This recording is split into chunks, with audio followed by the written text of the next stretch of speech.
les services nu ñu koy waxee ci sax service bi yore environnement yi les services des eaux et forêts monsieur le ministre services yooyu dañuy jouer rôle yu am importance mais boo demee ci su commune yi wala département yi da ngay xool ne dafa mel ni dañ leen xaw a sàggane ñu lay ñaan ñun tamit nga renforcer leen en ressources humaines en matériel je vous remercie. Merci beaucoup honorable Awa Seck ñu ngi leen di sargal ci seen journée bi merci honorable Alphonse vous avez la parole honorable Saliou Dione se prépare.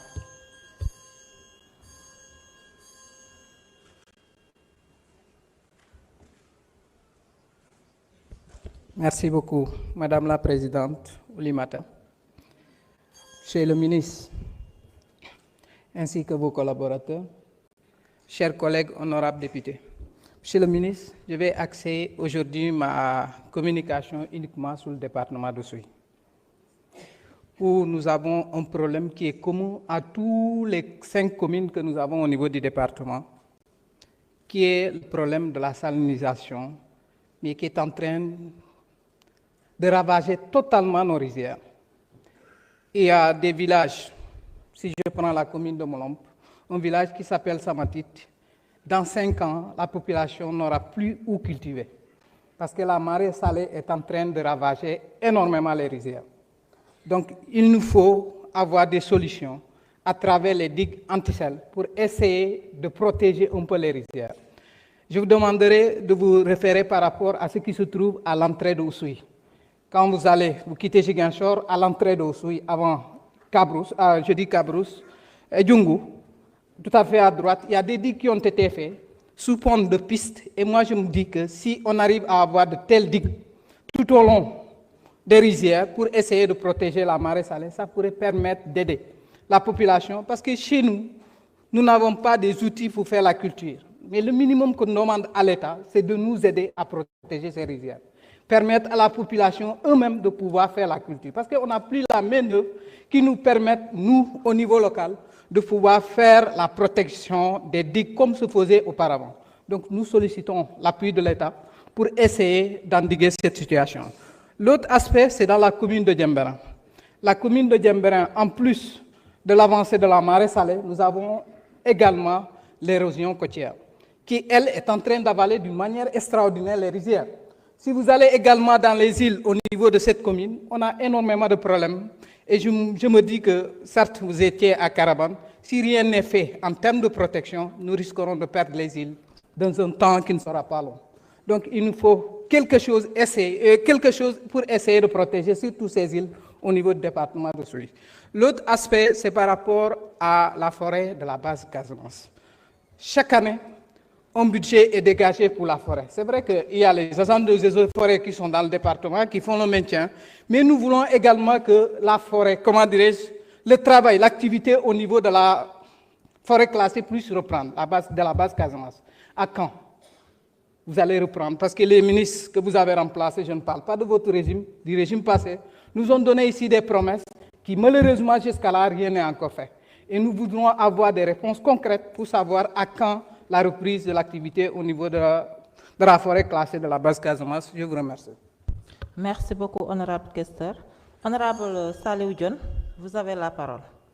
Honorable Saïd Cissé se prépare.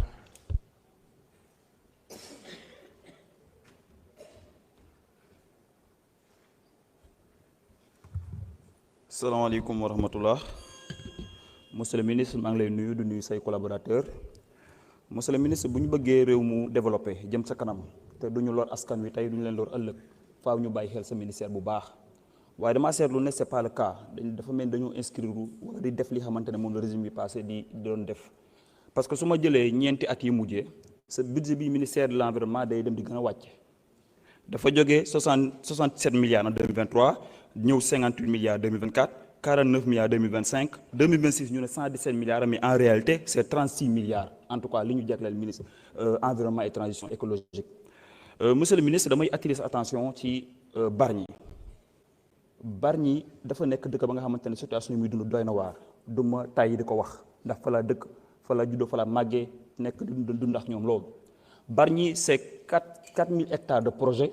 1500 hectares fu population bi dëkk si projet yooyu am projet nga xamante ne ñu ngi dafa nekk projet dafa nocif à l'environnement yu mel ni société yi fa installé wu Sococim centrale à charbon et que ñu ngi prévoir tey ji beneen deuxième cimenterie waxuma la port minéral et vraquier bi fa nekk deuxième cimenterie boobu fan yële passé def nañu benn nu mu tudd sax audience publique ba nga xamante ne si pale lañ ko def parce que ces services aussi j'ai l'impression que à chaque fois ils sont du côté des capitalistes duñu protéger les populations audience publique ba nga xamante ne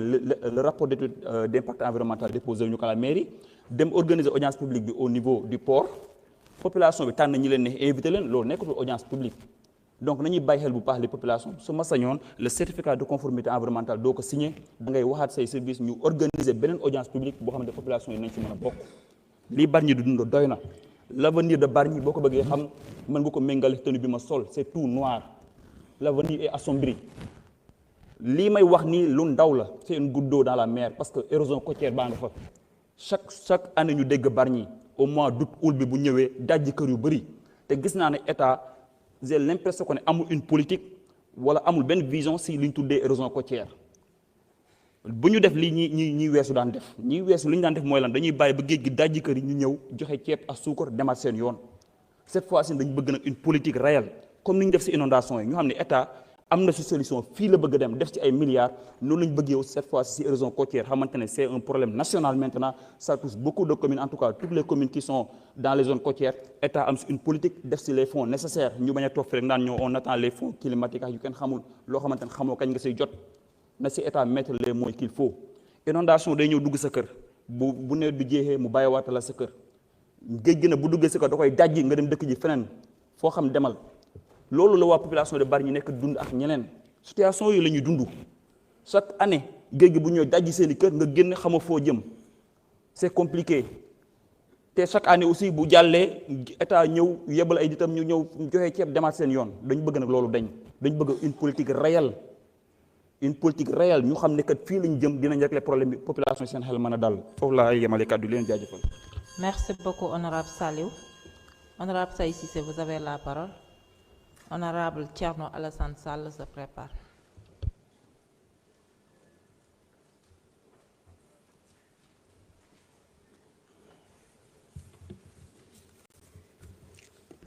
Salaamaaleykum, merci beaucoup présidente. Monsieur le ministre, maa ngi leen di nuyu chers collègues. Monsieur le ministre, interpellé woon naa la ci en commission interpellé naa ci sànq sa collègue ministre de l'agriculture waaye dafa nekk loo xam ne yéen ñaar yéen a ko bokk moo tax ma la ci interpellé yow aussi. Azila Gom lay ñëwaat toujours ndax dañu nekk en frontière avec la Mauritanie nekk une zone boo xam ne nii mën nañu avance du désert fa la gën a bare ñu indil ñu fa ay garab werak Acacia Sénégal donc damay expliquer un peu comme ça nga xam les termes waaye